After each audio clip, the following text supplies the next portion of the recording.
entrando assim no âmbito assim, já do racismo, qual a porcentagem mais ou menos de pessoas pardas e pessoas negras que tem no curso de vocês? Hoje eu sou professor, né? Então eu acabo acompanhando, assim, acompanhei um pouco essa transformação que a questão das cotas promoveram, né, dentro da universidade pública, né? Então, assim, na época, eu e a Patrícia, que está aí, a gente fez a graduação juntos, né? Na Fluminense, lá em Niterói. E a gente era assim, bem. Aliás, ela depois ainda vai comentar um pouco, por causa dela, eu tava pensando em antecipar aqui, mas não vou falar, não. Mas negros eram muito poucos, né? Muito poucos mesmo dentro do curso como um todo, né? E isso foi, na verdade, isso sempre me acompanhou, né? Eu tive um pouco mais de colegas negros no meu primeiro grau, né? Que é o ensino fundamental, mas do ensino médio em diante eu sempre era assim a minoria mesmo, assim, coisa de ser o único negro na sala ou um dentre, sei lá, dois ou três dentro de todos da turma, né? E aí eu fiz mestrado e doutorado e tudo nessa onda. Dessa forma, né? Com Gente, esse doutor, olha, percentual. arrasou. Quando eu Não, crescer, eu vou ser igual a você. Eu não tem te nada a ver. falei? Quando Aí, eu crescer, pode tem ter nada a certeza. ver, tem nada a ver. Aqui para todo mundo ver isso, era isso que eu queria, entendeu? E Joga aí, para rua no Face. e aí, eu, quando entrei para a UF como professor, isso foi em 2006, essa coisa da cota já estava acontecendo, e a gente vê hoje a realidade, assim, em termos as turmas que eu dou aula, há uma diversidade muito maior do que na minha época. É visível, assim, muito notório, né? E assim, eu dou aula de computação, que é um curso que tem um crivo bastante alto, né? Então, assim, é disputado, Sim. mas a cota ela tem permitido que pessoas que, ou por uma questão financeira, ou por questões de cor, assim, na verdade é o financeiro, né, que é a cota social que a galera coloca, né? Então, isso na prática a gente vê hoje, e não é só o caso da UF, a UFRJ, outras universidades públicas, mudou bastante o perfil do aluno que participa, né, desses cursos, né, graças a essa questão das cotas, né. Então, isso tem até um caso curioso. Quando eu estava fazendo, não sei se o mestrado ou doutorado, o meu orientador me perguntou um dia o que eu achava das cotas. Assim, do nada, assim, né? Na época a Eita. galera começou a implantar, e a UERJ foi até uma das primeiras, né, que adotou. Ai, o ERJ. Olha, eu amo tanto essa Exatamente. universidade, vocês não têm noção. Era meu sonho estudar lá. Passei na terceira reclassificação, mas passei. É isso aí. Importa passar. E aí, esse meu orientador me perguntou o que eu achava do sistema de cotas. Isso ele me pegou de surpresa, porque eu entrei na universidade e não havia nada dessas coisas de cotas, né? Uhum. E aí eu não soube o que falar. Eu fiquei pensando, maquinando aquilo ali. Passei uma semana e aí respondi. Eu fui falar com ele. Falei, olha, eu não tenho ainda certeza do que eu acho com respeito à cotas. Isso aí fazem muitos anos, tá? Essa resposta que eu dei a ele. Eu não Sim. tinha certeza do quanto aquilo era importante, interessante ou não, mas eu falei, olha, o que eu acho fundamental, estou achando fundamental, é a discussão, né? Então, assim, você saber que existe, assim, parar para identificar que aquilo é um problema, né? Então, É. toda a discussão que aconteceu naquele período foi muito rica, né? E aí muitas pessoas, muitas lideranças, muitas pessoas passaram a falar com respeito a esse problema, né? O Brasil é muito camuflado, né? Muito dissimulado, né? Então, isso aí eu achei super, super válido, né? E hoje, vendo a diversidade que a gente tem dentro das turmas, né, das aulas que eu dou e tudo mais, eu entendo como super importante, né? Assim, eu acho que os cursos técnicos, os cursos em geral, né, do que eu tenho contato, mudaram bastante, assim, o perfil. Isso é muito legal. Eu, eu lembro que quando começou as cotas, eu estava no primeiro ano do ensino médio, mais ou menos, e eu sempre fui de movimento estudantil. Então, o peixe que vendiam pra gente era que as cotas eram importantes como medidas emergenciais, mas que não podia ser um fim. Era um meio, mas não era um fim, porque precisava fortalecer as escolas de ensino médio para que tivesse a capacidade de competir ou se equiparar às grandes escolas, né? E como todo movimento estudantil, a gente sabe que tem sempre partido político sustentando por trás as grandes cabeças do movimento estudantil. E na época, como eu era leiga, eu era de Grêmio, mas era de Grêmio de fundamental. Eu não tinha ido para uma FATEC da vida, né? E que foi aí que eu comecei a entender o que eram as forças políticas e tal. E eu lembro que durante um tempo eu debati nesse discurso errado. Porque hoje em dia eu sei que esse discurso ele é muito errôneo. Por quê? Isso, desse discurso, é uma maquiagem do que é o racismo. Eu acho que é um racismo sorrateiro e extremamente desleal, porque ele vem mascarado naquela ideia de não, eu não estou sendo racista com você. Eu não estou negando que você tem anos de história, que você foi negligenciado e que a gente precisa reparar isso. Eu só estou falando que você que estuda numa escola aqui de Realengo vai ter a mesma capacidade que estuda no São Bento. Nunca será. Nunca será. Só que como eles pegam pessoas que têm, vamos botar assim, um sonho de liberdade, um sonho de um país mais igualitário, mas não tá cru e realmente não sabe como fazer aquilo, eles maqueiam todo um discurso para o jovem comprar aquilo e crescer. Só que o jovem que compra aquilo e cresce, hoje em dia eu falo, a Uni, ela é um palanque político para quem quer estar lá no Palácio Planalto.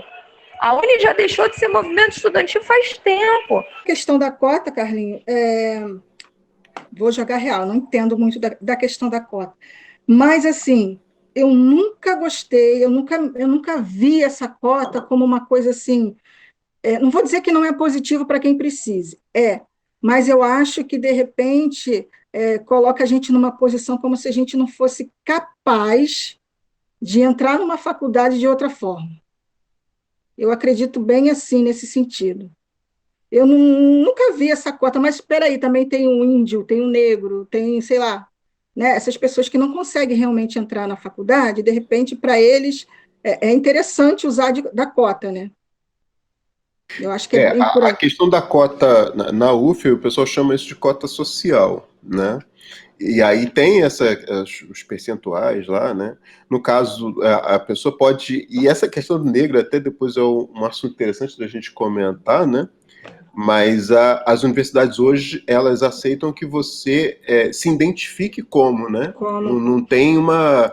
eu estava até vendo hoje mesmo os processos que o FRJ está tendo que responder e tudo mais, de alguns alunos que estão sendo meio que caçados, né, para ver se a galera jubila, porque foram alunos que entraram como se dizendo negros e Sim. não tem nada de negros, né? Sim, Então, tem inclusive alguns eu casos conheço. disso acontecendo. Uhum. E não é de hoje, quando eu estudava na Veiga, eu tinha uma amiga que estudava na UERJ, até minha comadre agora, e um amigo dela que pegava ônibus junto com a gente, porque era todo mundo, tipo, a gente estudava lá quase no centro e todo mundo vinha pra cá, pra Realengo. E aí uma vez ele me falou que ele tinha cota, aí eu fiz, sabe aquela, tipo, como assim ele tem cota? Ele é da minha cor, como que ele tem cota? Aí eu perguntei pra ela, né, eu não me aguentei, ela falou assim, não, ele conseguiu porque é autodeclarado. Ele se autodeclarou porque a avó dele é negra, porque ele tem parentes negros. Fala assim, gente, é surreal. Porque eu acho que você ter que contar com a boa vontade da pessoa já é ruim, porque tem gente que não tem boa vontade. E você se autodeclarar negro, eu não tenho coragem de chegar lá na UERJ, passar por cota, falar assim, olha só, desculpa, mas a minha família por parte de pai toda é negra, se você quiser eu trago a foto do meu pai. Cara, é surreal, eu não sou negra, eu não sofro racismo. Eu não vou ficar falando, gente, olha só, eu não sofro racismo. Eu não sei o que é isso. Nesse assunto, eu vou até pedir a Patrícia para falar. A gente anda discutindo, desde que a Sandra falou esse negócio do bate-papo, a gente anda discutindo em casa essas questões de racismo. E ela colocou um aspecto, assim, a gente conversando aqui, que é bem interessante. Mas antes, deixa eu só concluir o lance da Sandra. Aham. Com respeito a esse negócio da cota social, Sandra, porque além dessa questão do negro, você tem, por exemplo, a galera que vem de escola pública, que aí é o que a Flávia está comentando. Por exemplo, se você estudou o tempo todo em escola pública, você entra disputando, digamos, com uma parcela menor de pessoas, porque, assim, é essa situação que ela comentou. Um cara do São Bento é absurdo, não tem como concorrer com um cara de qualquer canto de escola pública, não há condição, né? Então, tirando o Pedro II no Rio, todo o restante, a escola pública, infelizmente, é muito ruim, porque a galera sucateou. Então, assim, não dá, não tem. A galera não tem conteúdo para concorrer nas grandes, nas vagas públicas, né, nos cursos que são muito concorridos, né? Então, assim, nessa questão racial, eu, de alguma maneira, aquela minha dúvida de responder se concordava ou não, tem um pouco a ver com isso que você está falando, porque, de alguma maneira, você entrar claramente ali, sabidamente, numa concorrência menor, pode aparecer esse rótulo, não, você não teria capacidade de concorrer na ampla concorrência, né? Entrar por ampla concorrência. Isso, de fato, não é uma imagem legal, né?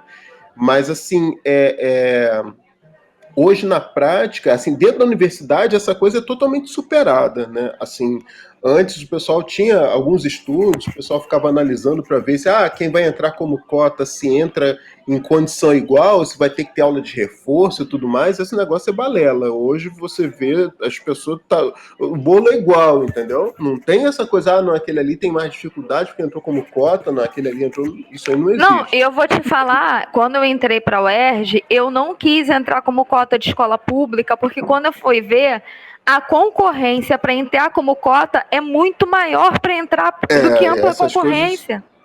Isso é muito varia maior. Bastante. Depende de curso, depende de um monte de situação. Depende de muita coisa, é muito maior. Eu acho que é um grande erro você falar que quem entrar por cota vai. Porque tem gente lá que entra por cota que me dá banho, assim. Eu falo que. É uma questão assim que lançaram essa lei, e foi uma coisa que me incomodou muito, assim, o que é o negro no Brasil? É uma coisa que não dá para definir. A gente é uma nação formada de pelo menos 3 etnias, aí 3 etnias bem fortes, né? Que é o negro, o índio, né? O índio, principalmente na parte norte do país, é muito forte lá, e o branco. Então, assim, como é que eu vou dizer que eu sou branca, ou sou negra, e como é que um amigo meu que tem olhos verdes, e eu sei que tem uma avó negra lá que foi escrava, ele não é negro? Ele é negro, tá? Ele pode trazer consigo essa identidade, né? Por uma série de questões culturais. Eu, por exemplo, eu não me considerava, é a história que eu ia contar, né? Eu não me considerava negra até um determinado dia na vida, assim, mas eu sempre me achei mestiça. O que eu sou? Eu sou mestiça, sou brasileira. Mas diz o dia, tá? Então, eu tenho as 3 etnias no meu sangue. Fala o dia, fala a situação. Aí, então, assim, então você vai dizer assim, e aí, como é que eu vou me enquadrar numa cota? Eu não sei se eu sou negra, eu não sei se eu sou, mas ao mesmo tempo eu sei que eu sou mestiça. Então, até que ponto você, matematicamente, aí se você sabendo que a nação é esse caldeirão, como é que você matematicamente vai reservar de forma justa essa cota para um determinado tipo de pessoa, né? É verdade. Entendeu? Então, é difícil. Então, eu achei, ali era o conflito da situação. E aí essa questão do coisa de eu sempre me sentir mestiça, né? Eu nunca me disse, eu sou branca, não sou branca, eu não sou negra, mas eu sei que... A gente está na coluna do meio ali. Eu tô Exatamente. Mas eu sei que eu carrego as três etnias, inclusive de índia, eu tenho vó índia, né? Então, o que acontece? Cresci na Baixada Fluminense, ali é um caldeirão muito nordestino, tem branco, tem muito pobre também, que é filho de imigrante, que morava ali na Baixada, então eu estava sempre ali naquela meiuca, né? Sempre no meio do bolo. Fui para a faculdade, tem muitas colegas pardas, né? Ali na faculdade, muitos amigos pardos. Eu só fui perceber que eu era negra, e que eu era negra de fato, quando eu entrei na pós-graduação na PUC, que foi quando eu tive contato com a elite branca. com a elite branca. Isso é importante frisar, com a elite branca. Aí você, caraca, pessoa única. Aí você Moreninha, você nessa história aqui. Na Barra da Tijuca, no Tom Jobim. Exatamente.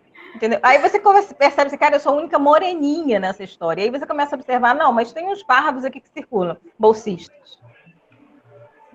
Eram bolsistas, eram pessoas que estavam de alguma forma com bolsa. Aí você vê, cara, a gente não chega. E ali na PUC é onde tem, você forma economista ali que vira ministro, né? Todo dia, tá. Então você vê, não chega ninguém ali, não chega, os negros não chegam ali, os pardos não chegam ali. Quem chega é bolsista, como é, no caso eu, o Basílio, né? E aí você percebe, putz, existe um racismo e existe um racismo que segrega muito forte. E realmente, não é um negócio... A gente lutar todo tempo contra isso, né? A gente tem que provar todo tempo que a gente é bom também. Exatamente. Assim, mas aquele negro subiu, mas você não sabe o quanto que foi difícil aquela escalada dele. Sim.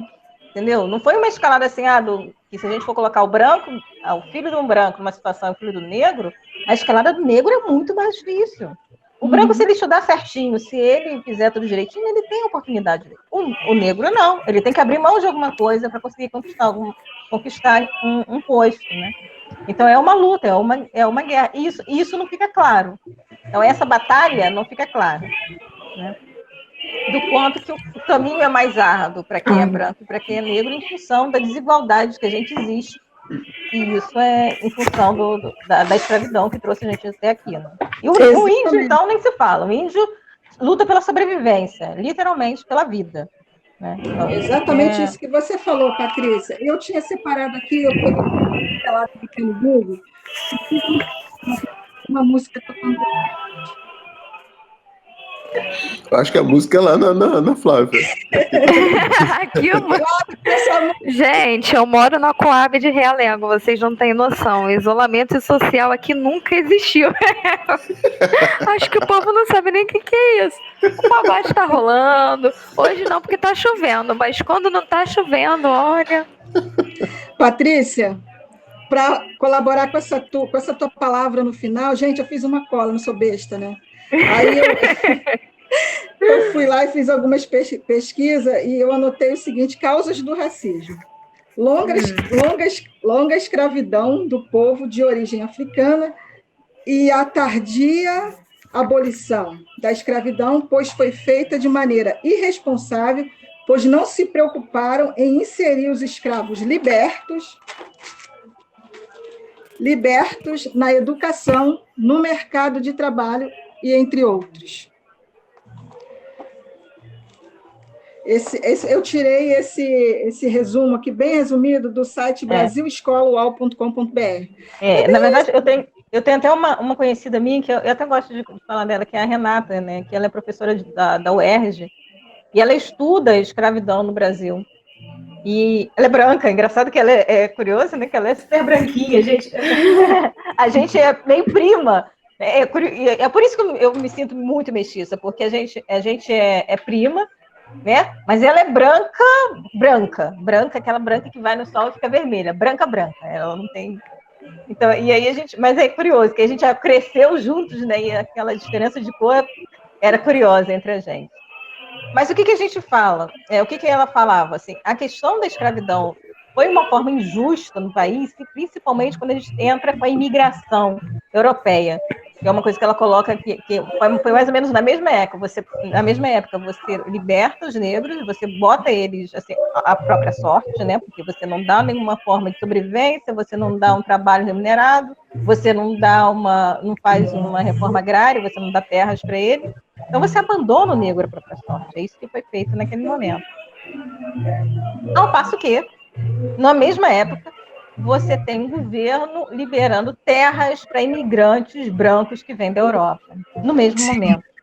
Né? Então, aí você vê, assim, você não só tem uma política de segregação das pessoas negras, como você fortalece o viés branco. Né? Só para fazer um adendo nessa tua palavra de que distribuíram terras para os imigrantes, acho que a família Matarazzo, se eu não me engano, foi uma de que receberam terras depois que terminou a escravidão, que elas família Matarazzo. Também, segundo ela me falou, assim, teve na época alguma forma de ressarcimento aquelas famílias que tinham escravos e perderam seus bens, né, em função da escravidão, teve um certo ressarcimento por causa desse prejuízo que eles tiveram. E aí deve ter recebido terras, etc. E tal. Então você vê que o tratamento foi muito distinto, né? E um tratamento muito, muito segregador. E isso faz o quê? Pouco mais de 100 anos, né? Então, embora a gente não tenha... Bem recente. É recente. Então, a gente tem uma história de escravidão por 400 anos, né? 300 e pouco, e 100 anos de libertação. Então, a gente tem poucas gerações ainda que passaram, né? Que trazem esse ranço. E eu percebo também muito a questão de uma coisa que me incomoda também, eu confesso que me incomoda, que foi a questão da imigração no Brasil. Quando chega imigrante branco, ele chega no Brasil e ele não eu estava falando com o Basílio, que a gente viveu uma xenofobia às avessas. É imigrante que não se integrou na nação, é imigrante que manteve seus círculos ali, suas comunidades para manter sua cultura, tá? E esse imigrante, esse descendente de imigrante, até hoje, ele tem muita dificuldade de se sentir brasileiro. Então, ele segrega. Tá? É uma questão que a gente vê muito isso no Sul, se a gente for observar. Então, tem uma segregação muito forte. Tá? Então, a imigração contribuiu para aumentar ainda mais um cenário já negativo de racismo que a gente vivia no país. Eu acho que você tocou num ponto bacana. Foi até que eu estava vendo um vídeo que o Babu estava falando assim no Big Brother, que você vê que o racismo, ele não foi... O racismo, a escravidão, ela não foi abolida por uma questão humanitária. Ela foi abolida por pressão de outros países, tipo, como a gente vai se portar perante a Europa se eles não estão fazendo mais isso e a gente continua. Então, aí as pessoas falam assim, mas a gente não tem que bater na tecla. Tem, porque a abolição em si, ela não foi por uma questão humanitária, de entender que aquilo era errado. Foi porque foi pressionado. Então, tipo, eu vou fazer porque alguém está me pressionando, mas eu não entendo isso como algo errado. E aí a gente traz esse estigma, né? Na verdade, foi uma essa escravidão, ela foi, acho que muito em função do Reino Unido, né? A Inglaterra, ela sentiu a necessidade, porque como ela começou a trabalhar o capitalismo, e aí ela começou a observar que para ela era interessante você ter operários, porque você, na verdade, você tinha um ciclo ali de venda, de consumo, né? Então, a partir do momento que você tem como você produzir se ninguém compra, né? Exatamente. Então, a escravidão, ela surge como uma necessidade do capitalismo. Eu preciso ter gente consumindo. E até por isso que chega o imigrante aqui com a possibilidade, com poder de compra. Ele vai poder produzir, ele vai poder consumir, né? Essa oportunidade de entrar para o consumo, embora eles tenham tirado do negro para o mercado de consumo, né, para tornar ele consumidor, a gente tirou o negro da cadeia de produção, mas a gente não colocou ele numa cadeia de consumo. Que isso que é uma coisa que eu não entendo aí. Eu entendo que existe existiu essa necessidade da Inglaterra de ter o mercado consumidor, mas ela não inseriu o negro nesse mercado consumidor, ela só aboliu. É importante abolir. E aí aboliu aquela prática, né? Mas para dar oportunidade para o imigrante branco e não para o negro entrar no mercado, né? Isso que é o viés aí que até para mim é um pouco difícil de entender. Eu não entendi muito bem. Eu ainda pensei em anotar algumas coisas, só que depois que eu vi aquele vídeo do Porta dos Fundos e eu estava tentando entender um pouco mais a teoria do lugar de fala da Ludmilla, e que aquele negócio, assim, tem muita gente, ela fala assim, você tem que dar espaço para o negro falar. A gente não tem que dar espaço para o negro falar, porque o negro já fala, a gente tem que pensar a ouvir. Porque falar, tem gente falando já há muito tempo. A gente tem que dar lugar de fala. Não, já tem gente falando há anos.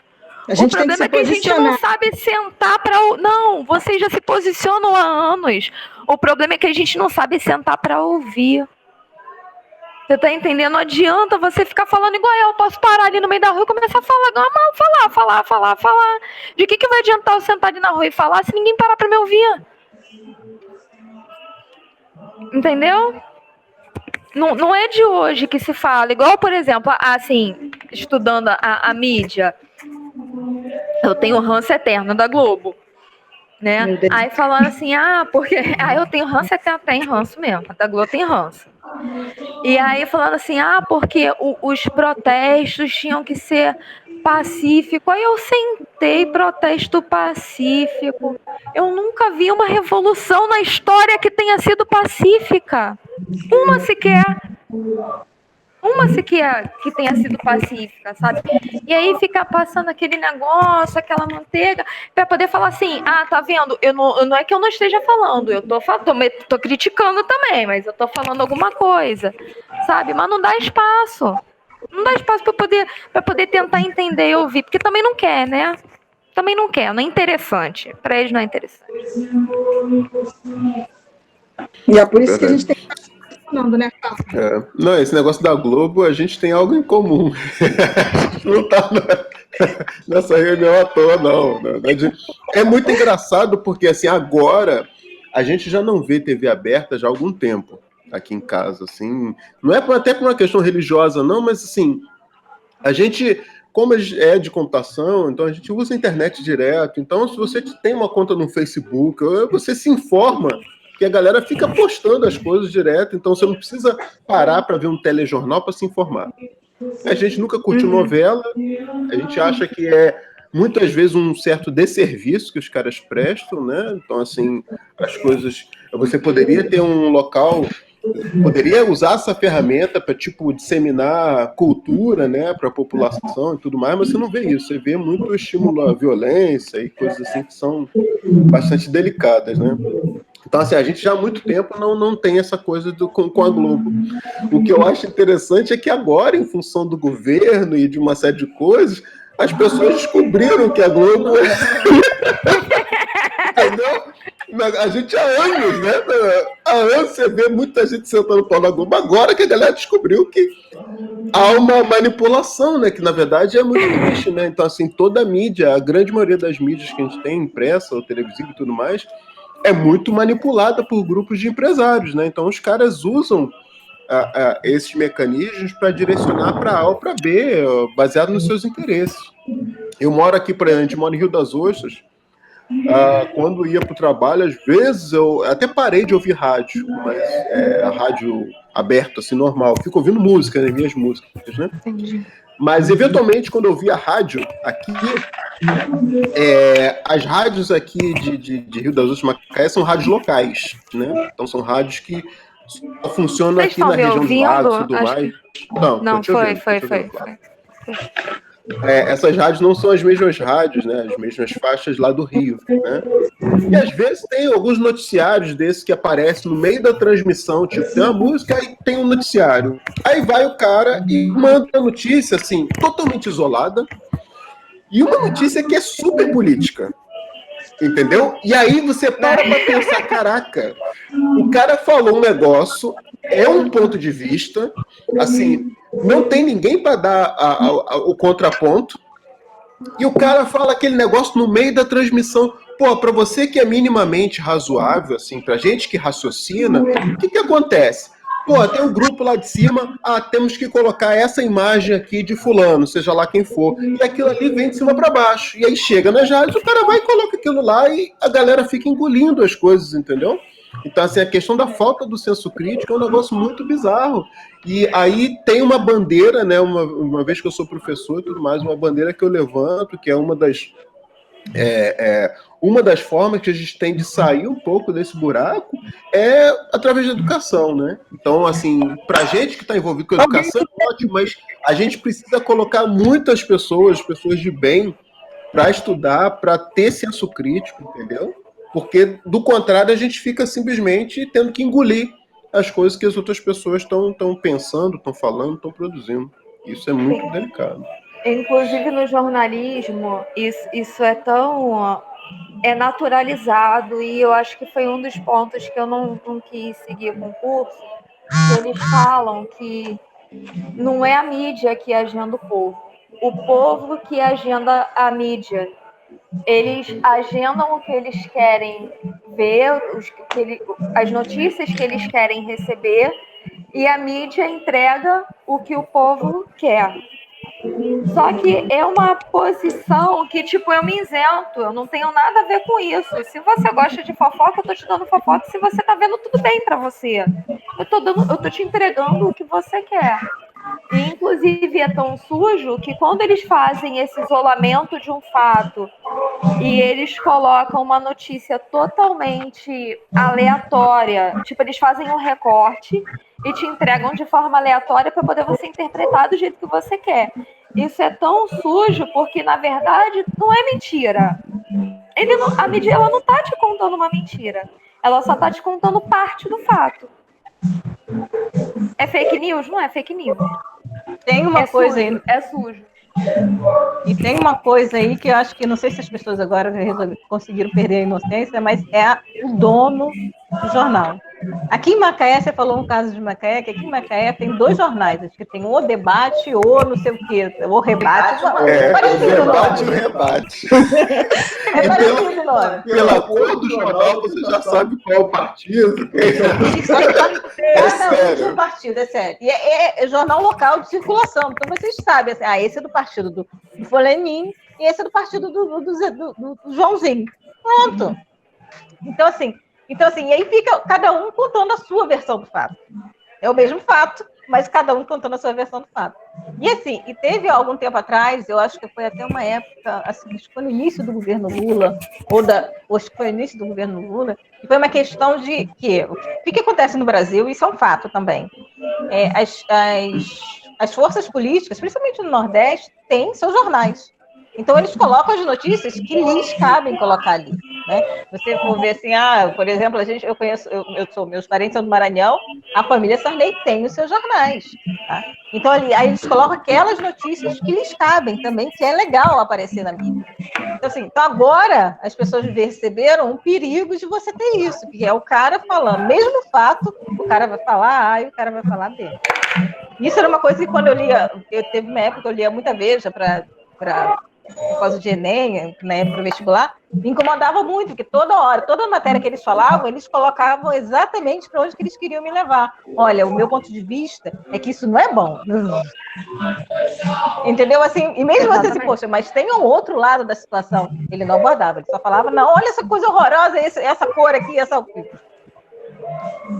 Isso é uma coisa que as pessoas, assim, não sei se alguma hora elas vão acordar para esse fato de que o jornalismo ele tem ponto de vista e você tem que ficar ligado qual é o ponto de vista daquela pessoa que está falando.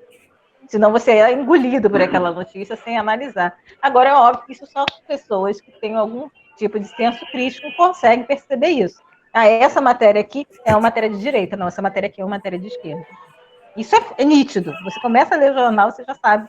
Mas nem todo mundo consegue ter essa acessibilidade. Eu tinha um professor lá na Veiga que ele debatia muito sobre o que seria o jornalismo opinativo. Eu tinha essa matéria, jornalismo opinativo. Porque o jornalismo, ele nasceu para poder informar de uma forma isenta, de contar, de narrar um fato de uma forma isenta. E a partir do momento que você começa a opinar, isso deixa de ser jornalismo. Na teoria, né? Então, o que seria esse jornalismo opinativo? Porque tomou conta de tudo.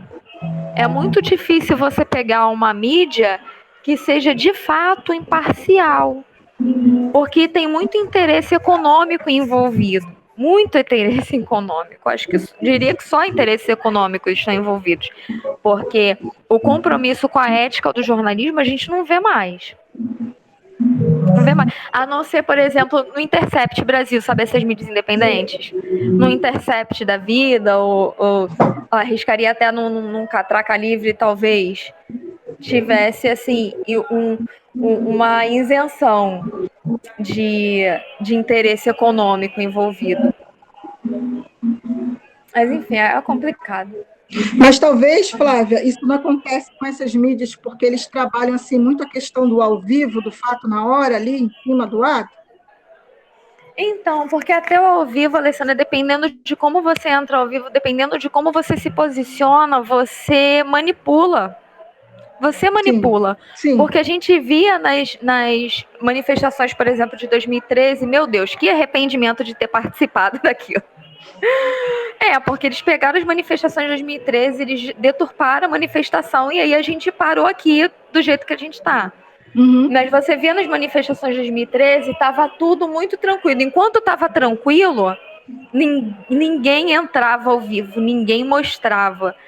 Assim que a polícia começava a tacar gás de pimenta e bomba, que começava aquele rebuliço todo e corre para lá, a Globo entrava ao vivo na hora. Na hora. Aí entra a questão do Ibope, né? Exatamente, porque ela queria mostrar, ela não queria mostrar o lado bom, ela queria mostrar o lado ruim. Ela estava ao vivo? Sim, ele estava ao vivo. Ela estava mostrando a verdade? Não, ela não estava mostrando a verdade. Porque em nenhum momento ela mostrava, em nenhum momento ela mostra, por exemplo, quando a polícia vem para cima do manifestante. Ela não mostra isso, ela mostra quando a gente está atacando pedra no vidro do Banco do Itaú. E é uma manipulação, e não deixa de estar ao vivo. Entendeu? Sim. Exatamente, é que é muito sutil, Sandra. Eu lembro que quando eu li aquelas matérias, eu lia muita Veja, né? E aí, se o cara já chegava, olha só que coisa terrível aconteceu em tal lugar. Sei lá, uma pedra caiu. Cara, mas ele, cara, mal começou a falar que a pedra caiu, mas ele já disse que aquilo foi algo terrível. Aí você tem que ler a matéria para ver, será que aquilo era terrível? Foi terrível mesmo? Não, aquela pedra caiu porque estavam querendo fazer uma obra, ou porque estava ali impedindo uma passagem. Então, é isso, Exatamente. É sutil, ele coloca aquela palavra ali, olha essa coisa terrível. Mas você vai ver, pô, mas não é terrível. É um fato que tem um outro lado também que ele não analisou, porque não era o interesse dele, por algum motivo não era o interesse dele. Ou porque simplesmente é uma pessoa que tem um viés ideológico e acha aquilo terrível em qualquer situação, né? Isso a gente vê em matérias o tempo todo. Eu vejo sendo extremamente de direita, eu vejo também algumas outras mídias que eu vejo que são extremamente de esquerda, e tem para os dois lados. Não fique tranquilo, não é só o pessoal de direita que é terrível, não. O pessoal de esquerda também manipula. Também manipula. Você vê assim, pô, o fato não é esse. Você sabe que também aconteceu outras coisas, mas o cara já diz, não, esse cara aqui é o santo. Não é. Entendeu? Então você tem que ter um cuidado e de pegar aquele mesmo fato e tentar avaliar pelos dois lados. Lê aquele fato numa mídia de direita, numa mídia de esquerda, lê aquele mesmo fato falado por A, falado por B, para você conseguir ter uma opinião, a sua verdadeira opinião a respeito daquilo. Né? E senão você você vai ficar viciado numa opinião que é o que a galera condena a Globo, que ela viciou numa determinada viés ideológico, né? Então é isso que o pessoal está condenando. Agora ela só fala daquilo. Não estou dizendo que não existe, até é possível que exista um jornalista lá que faça alguma coisa séria, mas a maior parte do que é veiculado com esse viés ideológico. Por isso que fica essa questão o Globo é terrível, né? Sim. Então a gente tem que saber analisar essas coisas, né? Tanto para um lado quanto para o outro. E aí, quando, assim, a gente, do tema, assim, a sutileza do racismo, de você pega e que nego posta esse meme no Facebook, mas acho que só pra ganhar biscoito, porque acho que ninguém reflete. De você falar assim, traficante de não sei o que, preto. Aí você vai no que tava carregando droga no avião presidencial, porque ele estava carregando droga. Ué, mas não chamou ele de traficante por causa de quê?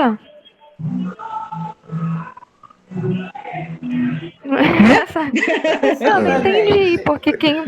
Né? Era branco? Porque se alguém me pegar ali na esquina com um negocinho no bolso, tomo tapa na cara até chega. Traficante, safada, moradora da Coab. Toma lá no esculacho, o pessoal fala, né? Esse carinha aí não teve esculacho nenhum. Ainda tem gente defendendo. Nenhum. Tem gente defendendo. Não, que não foi, isso foi um engano. Não tem nada a ver com a presidência. Gente, o que aquele avião estava fazendo lá? O que aquela mala estava fazendo lá? Passa. E como é que um negócio desse passa? Passa. Entendeu? Aí Aécio Neves também, 300 quilos de pasta base de cocaína, não vamos esquecer disso nunca. Tem coisas, tem muita bizarrice, né? Infelizmente, se a gente falar de política... A gente vai até amanhã conversando. Não, tem o caso do Perrella, acho que foi o Perrella, o cara lá que tem lá de Minas, que é contato lá do Aécio. Contato do Aécio. Que num das delações, não sei se foi delação ou se foi entrevista e tudo mais, que pegaram o helicóptero dele com droga. Não, e ele falou, não, mas eu só trafico, entendeu? Tipo assim, ele se defendendo, e aí no argumento falou, não, mas... eu só faço transporte. Tá. É bizarro. Mas uma coisa que você estava falando aí dessa questão de ponto de vista, de interpretação, nessa questão... Aliás, esse título aí, né, essa questão da sutileza aí do racismo, eu gostei pra caramba. Não sei se você tirou, de onde você tirou isso, se você criou. Não, eu não criei não, Carlinhos. É vivência, sabe? Não sei se vocês já viveram alguma coisa assim, se vocês já passaram por alguma situação assim. Por exemplo, no caso, uma vez eu estava numa praça, eu estava passeando com um cachorro, tá? Sentou uma senhora perto de mim. E ela começou a conversar, a gente começou a trocar altas ideias e tal, mas a hora que ela sentiu que a minha conversa era diferenciada, ela parou e ficou assim me olhando. São essas coisas que é meio que sutil, né?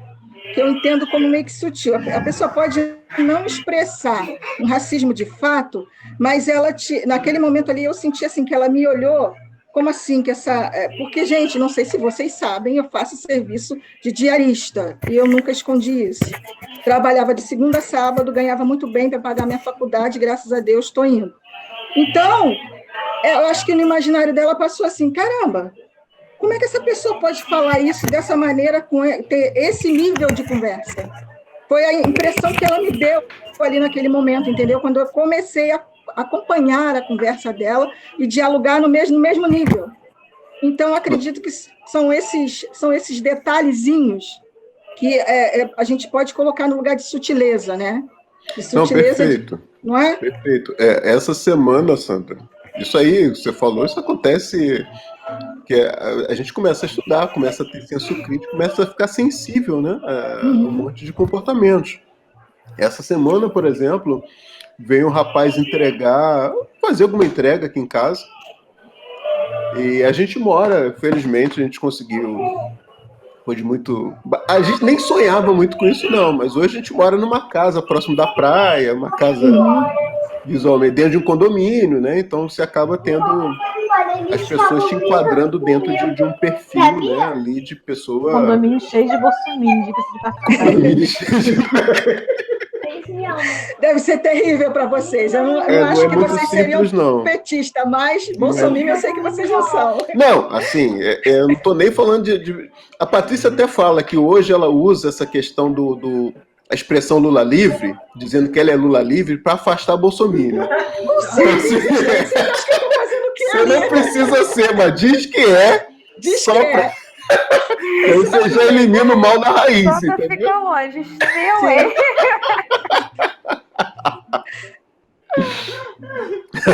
Mas então, alguém veio fazer uma entrega aqui em casa, né? Isso não é a primeira vez, tá? Na verdade, sei que isso aí é algo que é muito recorrente, né? E aí a pessoa me olhou, assim, eu não sei se eu tinha que passar o CPF ou assinar alguma coisa, a pessoa ficou me olhando assim, aí dá meio que uma olhada assim pro jardim, aí volta pra mim, e eu assim no portão, né? Aí olha, aí dá uma olhada nas palmeiras assim e volta pra mim. Eu adoro esse momento. Não me incomoda. Assim, na verdade, eu sou muito, como eu falei, a questão da educação, eu sou muito de batalhar para que todo mundo estude, para que todo mundo se especialize, principalmente as pessoas de baixa renda, as pessoas que são segregadas na nossa sociedade. Porque só com a questão do estudo, elas vão... Não vou dizer que elas vão conseguir ganhar assim, dinheiro, assim, ter sucesso na vida, mas só com a questão do estudo que elas vão perceber a importância delas serem conscientes, delas saberem dos seus direitos, etc, etc. Né? Então, quando esse olhar dele para mim, assim, tentando se encaixar, né? Cara, mas esse cara aqui, essa casa, esse cenário de fundo... Esse momento não é uma delícia, esse momento? E eu, assim, a Patrícia até me perguntou, quando eu voltei, ela falou, pô, você não puxou papo com ele? Eu falei, pô, Patrícia, foi um negócio meio de relance, eu vi o olhar, eu podia ter falado, acabei não falando, mas assim, é muito difícil, né? Imagina eu virar pro cara e falar assim, cara, você tá curioso do porquê que eu tô aqui, né? Do porquê que eu sou dentro dessa casa, né? Mas assim, esse teu termo sutil foi muito apropriado. Eu, óbvio, eu lido com todo tipo de situação. Umas mais sutis, outras menos, né? Por exemplo, teve na nossa época de obra aqui, um dia chegou, a gente estava... o meu cunhado, né? Meus cunhados, na verdade, são engenheiros, e eles que cuidaram da reforma da casa aqui, que é quando a gente fez. E aí, uma vez, eles tiveram que contratar algum serviço de gente, assim, para trabalhar. E aí apareceram essas pessoas aqui, entraram já no quintal, porque estava a casa em reforma, né? E aí me viram, né? As pessoas chegaram, me viram. Pô, chegamos aí para falar com fulano de tal, com o senhor João, sei lá. Aí eu falei, beleza, falou comigo assim. Pô, e o que você faz aí na obra? Foi a primeira coisa de cara, o que você faz aí na obra?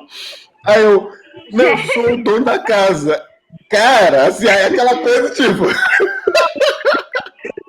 Bizarro.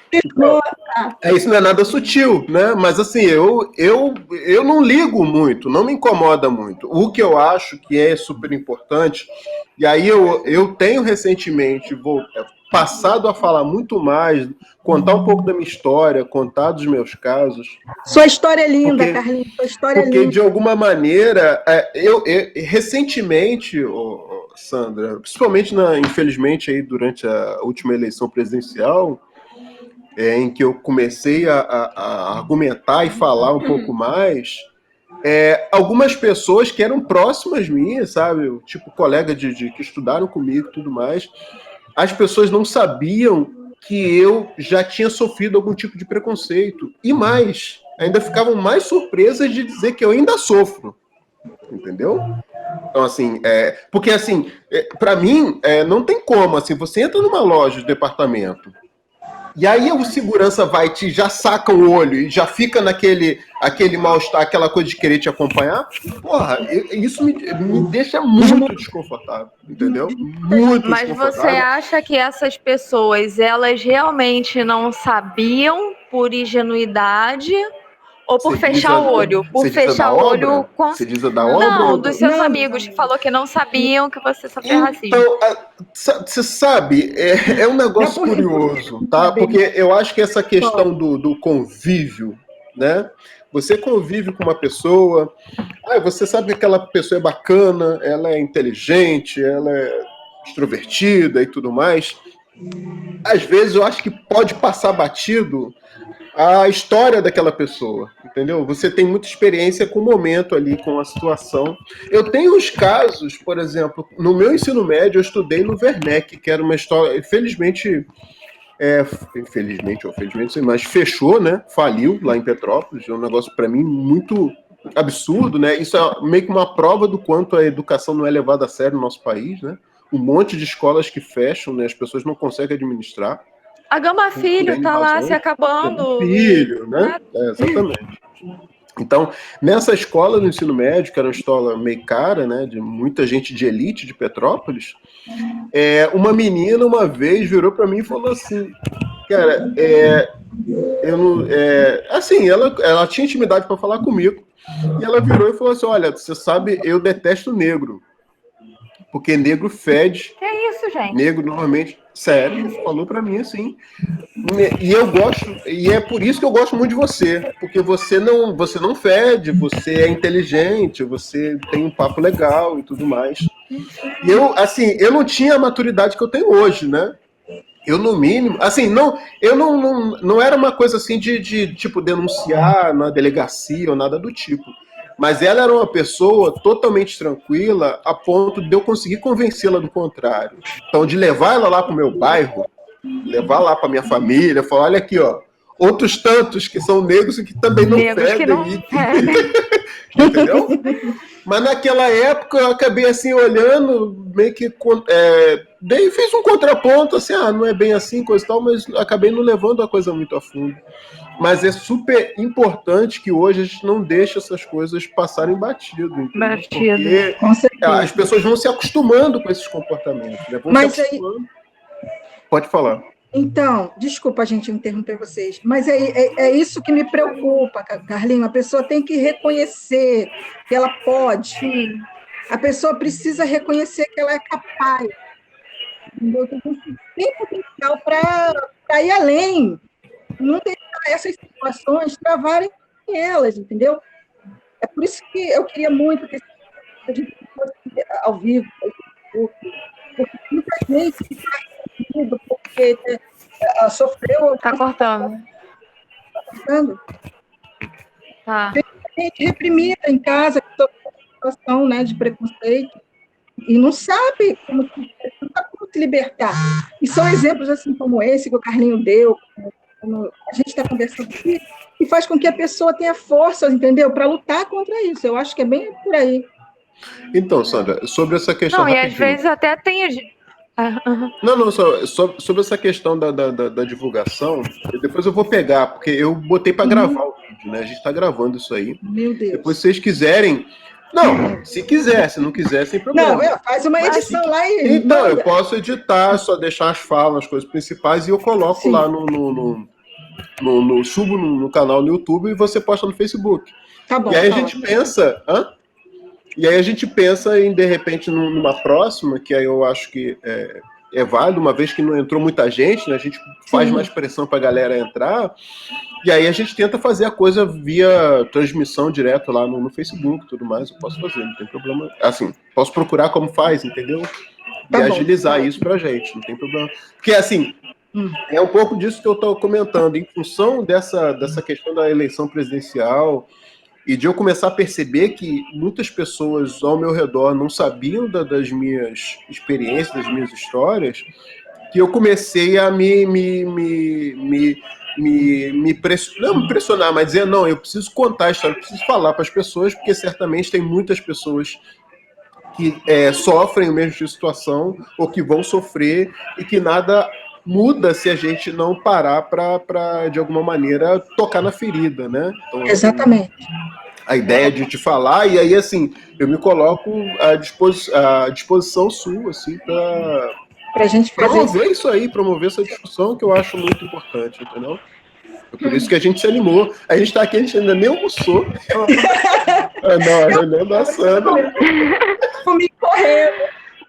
Daqui a pouco eu tenho que fazer alguma coisa para minha filha comer. Gente, eu acho assim, que assim como primeiro encontro, serve assim para a gente poder se acostumar com essa ideia, né? Porque eu fiquei tão tensa, eu falei, gente, vai entrar eu achei que seria direto ao vivo, pelo Facebook ou pelo YouTube, então eu fiquei muito tensa, né? Mas eu acho que a próxima já dá para a gente ter uma base de como a gente vai fazer isso. Eu posso dar uma editada assim, sutil, né? Posso dar uma editada básica nesse vídeo. E aí eu te mando o link para você dar uma olhada. Você fala, beleza, Carlinhos, ficou legal. Aí Carlinhos, eu confio em você, faz o que você quiser e joga lá, tá ótimo. Eu confio. Flavinha assim, também não vai se cortar. Pode, aí a gente assina os direitos autorais, tá tudo certo. Mas, Sandra, essa questão da discussão do racismo em particular foi em função desses últimos episódios aí, mais claros aí dessas situações, ou teve alguma outra motivação para você parar para discutir, falar a respeito a isso? Carlinhos, eu já pinto ali no Facebook sobre muitos aspectos, né? E aí, cara... Exposição que o povo não gritou aqui já. Né, realmente, essa questão do assassinato do George Floyd lá nos Estados Unidos, eu falei, cara, eu preciso juntar uma galera para a gente estar falando sobre isso no Facebook. Porque não é que... o momento é ótimo, mas a gente precisava falar sobre isso, justamente pela política que a gente está vivendo agora. Eu acho pertinente de qualquer forma.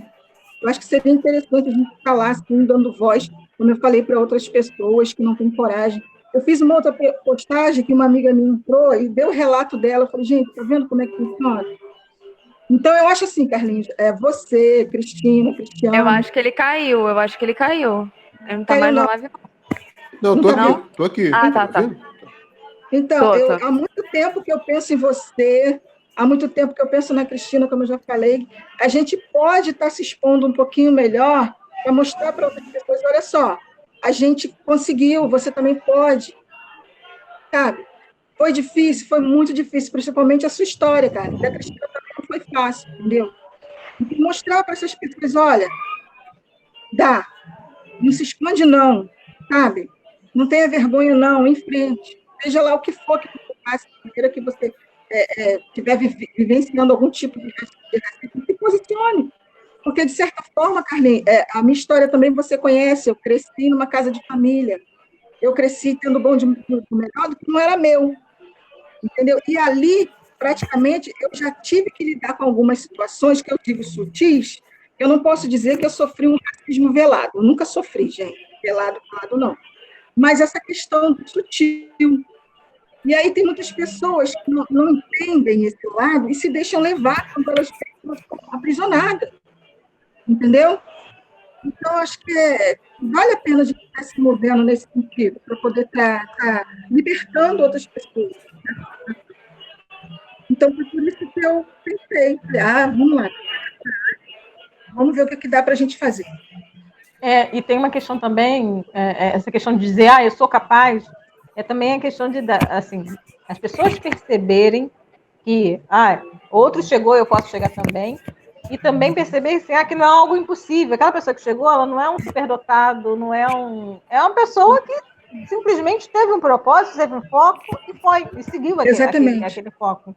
Né? Uhum.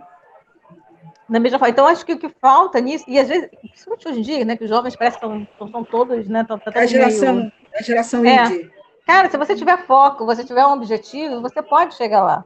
Né? Aquele negócio, acredite, entendeu? Acredite, não coloca um sonho, acredite naquele sonho que você vai conseguir. Então, acho que é isso que falta a gente também contar assim, não, eu não sou superdotada, eu não cheguei nisso aqui porque eu sou uma pessoa mega inteligente, ou seja lá o que for. Não, é porque eu tive um foco, eu tive um objetivo e trabalhei por esse objetivo.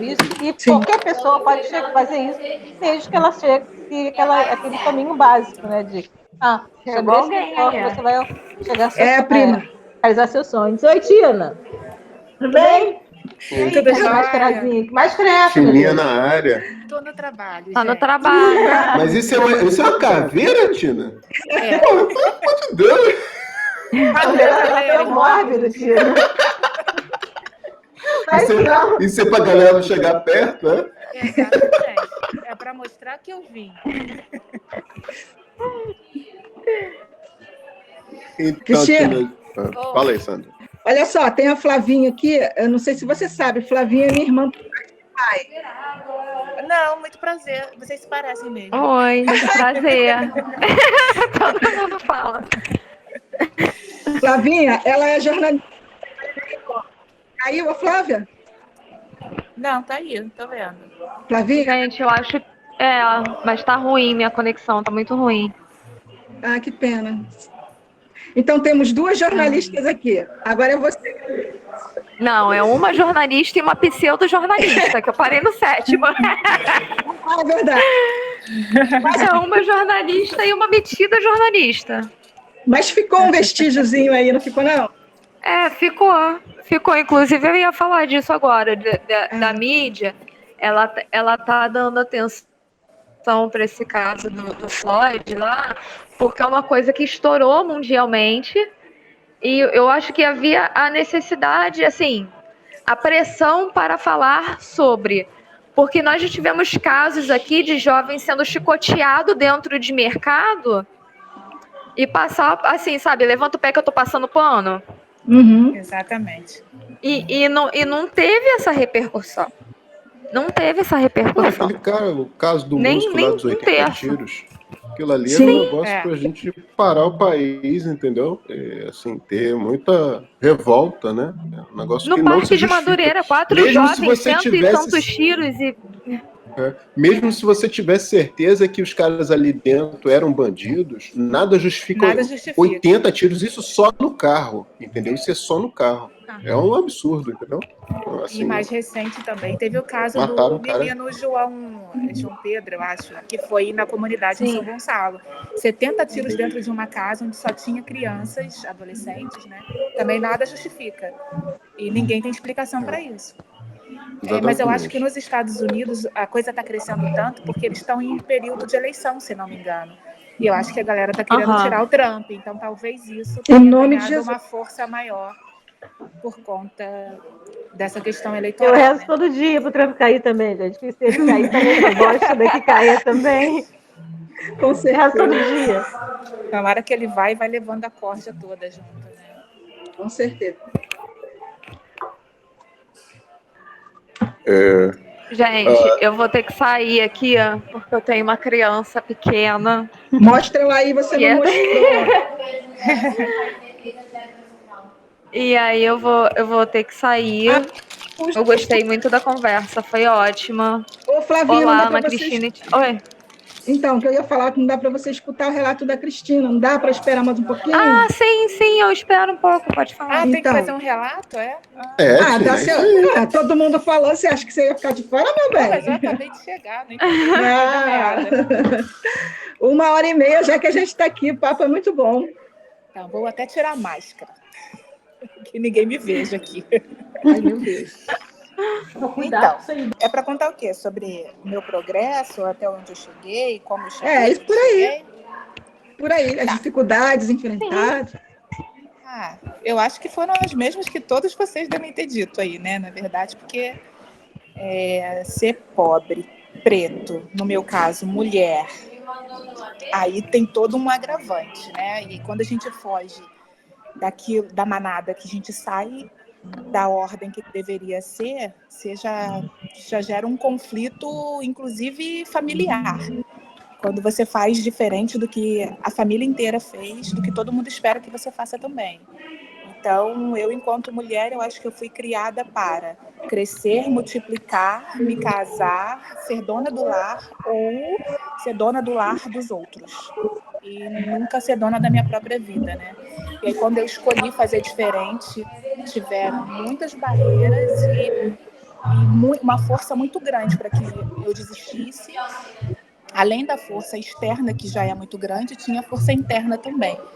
Então, tem que ter muita persistência e perseverança e saber muito o que você quer para você sair dessa força toda estranha. Interna que você diz, interna família ou interna família, você? Interna família. Porque aí o que acontece? A família acaba te gerando um conflito interno. Porque aí você pensa, será que eu estou mesmo seguindo o caminho certo? Será que eu estou fazendo a coisa certa?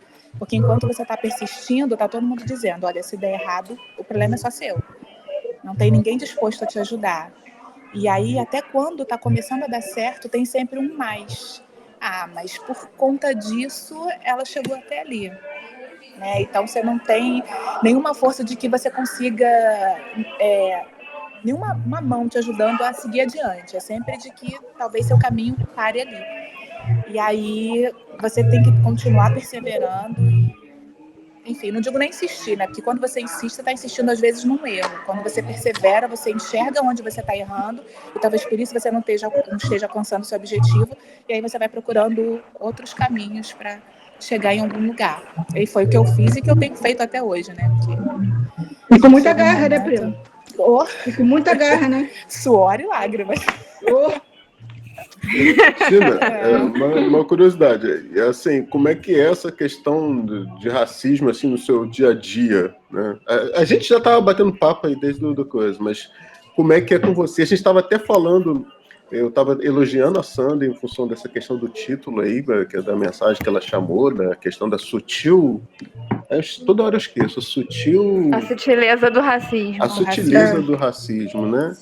Não, mas ela assim... viveu muita coisa junto comigo. Sim. Não, mas hoje ela tem uma outra realidade. Ela trabalha numa emissora e tudo mais, e tem família, mas e como é que isso as coisas se encaixam hoje, assim? Então, Como é mas que você vê? eu acho que antes eu não tinha tanto essa consciência do racismo, né? Porque, talvez porque eu Gente, eu caí. evitava até falar sobre isso, porque as pessoas não têm muita paciência para ouvir e acham que é mimimi. Então, eu nunca enxergava que algumas coisas que aconteciam comigo era por conta do tom da minha pele e do meu cabelo black, que nem era black, porque eu alisava, fazia lá um relaxamento para dar uma disfarçada. E como eu não sou uma pessoa retinta, dava uma disfarçada, né? Passava meio que não tão despercebido, tinha uma galera que enxergava. Mas eu nunca via por esse lado. E quando eu ouvia alguma historinha, eu ficava pensando, caraca, o que eu posso fazer para desfocar? Né? Porque a gente parece que tem que estar o tempo todo provando que a gente é capaz, independente do tom da nossa pele. E aí eu comecei a enxergar isso aqui na emissora, engraçado, né? Eu não via muito. Eu já ouvi muito, mas essa neguinha é abusada por conta do meu Como eu escutei posicionamento, isso. por conta... Eu comecei aqui trabalhando como secretária do diretor de jornalismo. Então, quando as pessoas se deparavam comigo na porta do cara, a neguinha do cabelo crespo, sem salto alto, porque eu nunca fui a secretária padrão de coque, salto alto, eu destoava um pouco. E eram poucas pessoas de referência que eu tinha aqui, né? Acho que tinha numa apuração, acho que eram 3 negros ou 4 que tinha em todo o ambiente. Então eu destoava um pouco. Mas eu não me enxergava, assim, porque eu não queria enxergar. E não me colocava na condição de, tô sofrendo racismo, que merda. Não sofria. Mas o engraçado é que depois dessas questões, dessas manifestações foram vindo...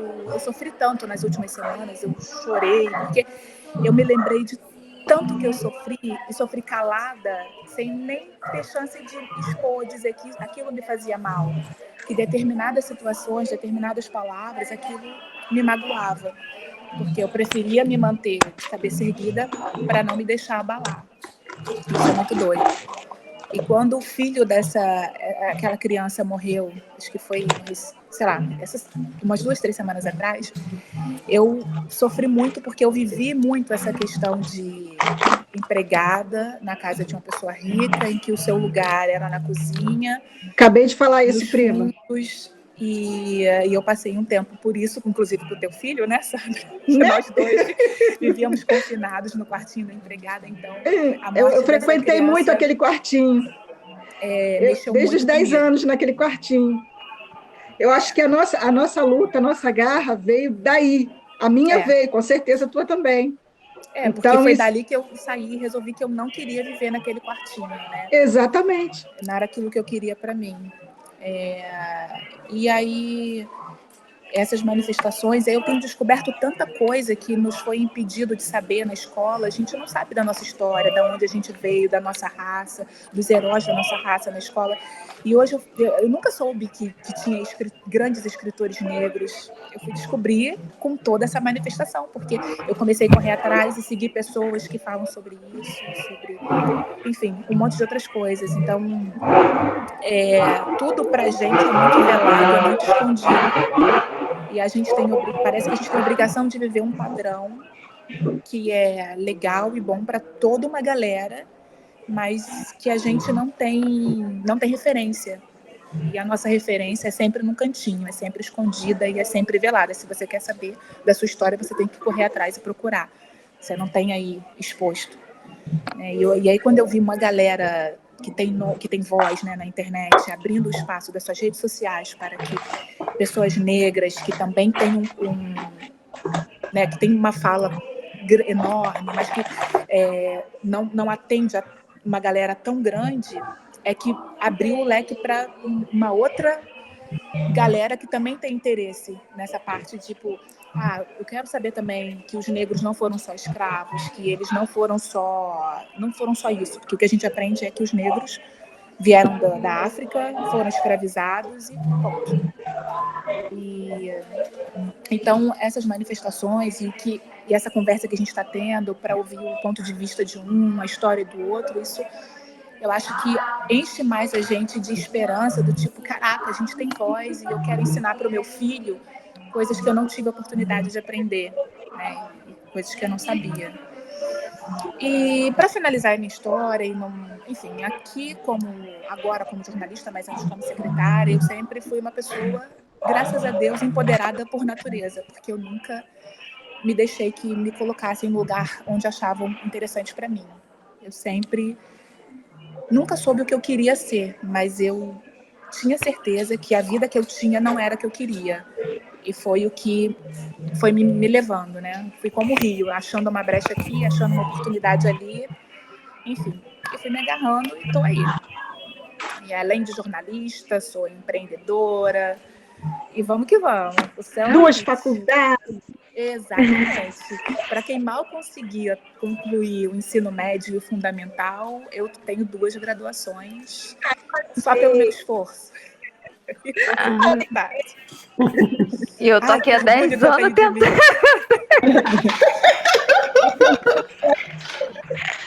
Meu amor, se eu tivesse 2 graduações, eu ia sentar no ônibus. Quando a pessoa me desse oi, eu ia falar: oi, eu tenho 2 graduações.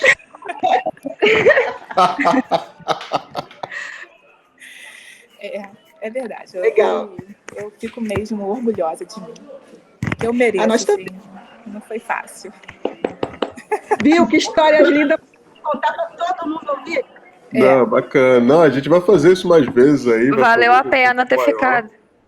Não, com certeza. Pô, sempre vale. É muito maneiro, Tina. Tudo que você falou aí, a maneira como falou. A gente tem muita coisa em comum, né? Todos nós. Com certeza. Né? Uma batalha diária. E, assim, mas uma coisa que eu acho super importante é isso que a Sandra comentou. Essa questão da sutileza, né? Dessas questões. Isso eu acho que... eu nunca tinha parado para observar tanto, né? O que você está falando, né? Eu ia comentar até desses casos aí, falaram no caso lá em Minnesota, teve um vídeo que acho que viralizou lá fora, aqui nem tanto. Eu vou até comentar isso só para falar uma coisa assim, um tanto curiosa, de experiência minha. Teve um vídeo de um rapaz que ele é agente do FBI. Ele é de qual país? Eu vi. Sudão. Você viu isso? Eu vi. Eu sou rata de Facebook, né? Beleza. Então, e esse cara, ele estava na frente de um hotel chique, alguma coisa do tipo, e ele foi abordado por policiais lá em Minnesota, né? Na mesma, não sei se é cidade ou estado americano lá, em que aconteceu lá o episódio. E aí os caras abordam o cara meio que, assim, tentando enquadrar em alguma coisa, que o cara tava lá relaxadão e fumando, né, e tudo mais. E aí, a todo tempo, o cara... esse cara tava com, acho que outros 2 pessoas, eu acho, e toda hora o cara fica comentando assim, cara, não faz isso não, você tá pegando o cara errado, né, tipo, o colega dele, né, e o cara meio assim, né, e aí o cara tentando enquadrar ele e tudo mais, né, criar um monte de argumento, até o momento que o cara resolve algemar o cara, e o cara tenta reagir e tudo mais, e aí ele pega a carteira do cara e vê que o cara é um agente do FBI, né, e aí o cara, sou um agente, aí o cara vai e já tira a algema toda sem graça. E aí o cara fala que quer o registro, né, dos 3 e tudo mais, porque vai processar os caras, né? Uma coisa que talvez tenha incomodado as pessoas vendo esse vídeo, aí eu acho que é uma coisa que vale para justificar isso aí, porque a postura do agente do FBI, ele tá querendo ver até onde vai a situação, né? Ele tá querendo ver até onde os caras vão, assim, abusar, né, da autoridade. Dele, né? Exato. Mas ele tem um quê de deboche. Tem. Ele tem um quê de deboche. Esse deboche, ele é o mesmo... Se você vê qual o maluco dos 100 metros? Esqueço o nome dele. Jamaicano. O Bolt. O Bolt. O Bolt, ele é bastante debochado, né? Ele é muito né? Exatamente. Né? Ele é até jamaicano. Eu já tenho a nota da live. E ele é até jamaicano, não é nem africano e tudo mais, mas assim, essa galera... Assim, a gente, quando na graduação, na UF, durante um tempo tinha intercâmbio com alguns países africanos. Então, eu tive contato, até hoje eu tenho relação com colegas, né, que estudaram comigo, que são africanos. E assim, uma coisa, o povo africano é um povo muito sofrido, né? E a galera que tem um mínimo de instrução, os caras não aceitam ser desrespeitados. E você já saca isso no olhar. Primeiro contato com um cara que tem um mínimo de instrução, se o cara é africano, o cara não vai te olhar assim de cabeça baixa. O cara sempre está te olhando assim, aquela questão do olhar no horizonte, entendeu? Uhum. Então, o deboche desse agente do FBI tem um quê, assim, do cara, assim, porra, cara, você tem que me respeitar, entendeu? Hã? Se impondo, se autoafirmando. Se impondo. Então, isso, assim, é um aí. negócio que é muito... Eu vi ali no momento, eu identifiquei. Certamente, muitas pessoas viram o vídeo e tiveram uma interpretação, mas o cara ali tava, porra, provocando, né? Tava criando uma situação para ser algemado, mas não é isso. É que o cara, ele tava revoltado, indignado com o fato de ser algemado sem o mínimo de justificativa, né? Que é o que os policiais se generalizam e fazem isso o tempo todo, né? Então isso é que é um negócio muito, muito bizarro, né? E que também eles estão muito acostumados a lidar com uma galera que não sabe os direitos. Até porque a gente é criado sem saber os nossos direitos, a gente só sabe os nossos deveres. Você sabe que você tem que obedecer, que você tem que fazer isso, tem que trabalhar tantas horas, tem que... Só sabe dever. Quando você conhece os seus direitos, a coisa muda meio de figura. Eu sei o que eu devo fazer, mas eu sei que eu também tenho direito a tudo e a um monte de outras coisas que você tem também. Então eu acho que para gente que consegue chegar numa universidade ou concluir o ensino fundamental, o ensino médio, quando você vai aprendendo sobre os seus direitos, você vai ganhando força para ir caminhando mais adiante. Porque o que eu me lembro é que quando eu saí de Petrópolis e vim para o Rio de Janeiro, eu comecei a aprender sobre os meus direitos, mas ainda eu só sabia onde era o meu lugar. Eu só sabia que o meu lugar era nos fundos da cozinha. Eu sabia que eu não podia entrar pela porta da frente da sala. Eu sabia que o Barra Shopping não era um lugar para mim, para eu frequentar. Eu sabia que as lojas americanas eram um lugar que eu não podia frequentar de mochila nas costas, porque eu seria abordada, sem até alguém me perguntar o que eu estava fazendo ali. Simplesmente porque eu estava de mochila, era justificativa para eu estar furtando ou para eu estar fazendo alguma coisa. Então, quando eu comecei a ganhar confiança e aprender que eu tinha direito, que eu podia sim circular pelo Barra Shopping, que eu podia sim ir na loja americana, eu levantei o meu olhar, eu passei a olhar para o horizonte e não admitia que qualquer outra pessoa me olhasse de maneira diferente, porque eu queria saber o porquê. Tá me olhando por quê? Eu precisava de justificativa para qualquer outra coisa. E aí isso foi fazendo diferença. Então é isso, gente, só para terminar. Quando ela fala, né, nesse lugar que ela não podia ultrapassar, eu era mais ousada, eu passava. E ela sabe que eu travei muitas batalhas nesse sentido, né? Então, a gente precisa se incomodar com esse lugar. Claro, com respeito, porque o lugar que a gente estava realmente não era o nosso lugar de fato, de direito, mas eu acho que, independente disso, a gente tinha que se impor de alguma forma, e eu sempre ousei não deixar que essa sutileza do racismo me alcançasse, né? Isso tem sempre um preço, mas é importante que a gente lute contra isso. É isso. Outra coisa que é interessante, a Tina falou bastante, e acho que vale frisar que o caminho não é simples, né? O caminho que a Tina travou não foi um caminho simples. Se ela tivesse a mesma Tina tivesse nascido numa família branca, né? Será que ela teria as mesmas dificuldades? Com certeza não, entendeu? Então, existe, o caminho realmente é diferente. Tem mais pedra no caminho, simplesmente pelo fato do tom da sua pele, né? De onde você veio também, né? Então, acho que é isso que é aí que mora a diferença, né? Que as pessoas acham que não existe, assim, que às vezes as pessoas não vivem aquela realidade, elas já acham que não existe. E outras que sofrem, elas nunca passaram do limite, então elas já acham que aquilo não acontece. Né? Então, não existe racismo, porque elas nunca passaram, nunca estiveram de frente com o negócio. Isso também é uma coisa interessante, também eu comparo muito eu com minha irmã. A gente é igual, né? Minha irmã não se acha negra. Eu sou mestiça, mas ela nunca teve de cara Assim, eu tenho a sensação que ela nunca viveu o mesmo tipo de experiência que eu vivi, de estar ali no dia a dia, você com aquela elite branca, tendo que, não, olha só, eu tô aqui, eu mereci estar aqui. Tá? Então é isso que faz a gente perceber, realmente. A gente tem um tratamento diferenciado e a gente vem de uma situação diferente. Né? Não é só o fato de ser pobre. Ser pobre já é um limitante no país, é fato. Né? Mas tem um outro limitante aí, que é a questão também do preconceito, que está aliado ali, que está meio que caminhando junto, assim, de uma forma até meio misturada, mas existe. Valeu, Tina, Sandra, Flávia. Beijo grande. Tchau, gente. Eu vou ter participado. Valeu. Um abraço. Valeu. Tchau. É só sair, gente! É só sair. Me liga aí, pô.